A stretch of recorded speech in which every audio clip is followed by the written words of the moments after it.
છાશ ડુંગળી અને કાચા બટેટા જો ઘરમાં છે તો આ નાસ્તો બની જશે અને ઇન્સ્ટન્ટ બને છે અને બધાને ખૂબ પસંદ પણ આવશે. તો 1 કપ જેટલી ખાટી છાશમાં 2 ચમચી જેટલો બેસન, અડધો કપ જેટલો રવો એડ કરી મિક્સ કરી અને સાઈડમાં રાખી દઈએ. એક કડાઈમાં 1 ચમચી તેલમાં રાઈ જીરુંનો વઘાર કરી લાંબુ કટ કરેલી ડુંગળી અને જાડા હોલવાળી ખમણીથી ખમણેલું કાચું બટેટું એડ કરી દઈએ. 1 મોટી ચમચી જેટલો ગન પાવડર અને સ્વાદ પ્રમાણે મીઠું એડ કરી દઈએ. ગન પાવડરની રેસીપી જોઈતી હોય તો મને કોમેન્ટ કરજો, હું લિંક આપી દઈશ.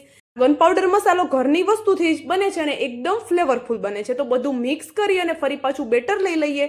બેટરમાં સ્વાદ પ્રમાણે મીઠું, હલકી એવી ખાંડ એડ કરી અને આપણે જે વઘાર કર્યું એ વઘાર એડ કરી દઈએ. સરસ એવું મિક્સ કરી દઈએ. અહીંયા એક તડકા પેનમાં 1 ચમચી તેલમાં થોડું એવું જીરું એડ કરી 1 ચમચો જેટલું બનાવેલું બેટર એડ કરી ઉપરથી કવર કરી 1 થી 2 મિનિટ માટે આપણે એને કૂક થવા દઈએ. 1 થી 2 મિનિટ પછી ખોલી અને એની સાઈડ ચેન્જ કરી લઈએ. બિલકુલ આ નાસ્તો ચીપકતો નથી અને આપણે જે કાચા બટેટાનું છીણ એડ કર્યું એના લીધે આપણો નાસ્તો એકદમ ક્રિસ્પી કુરકુરો બને છે.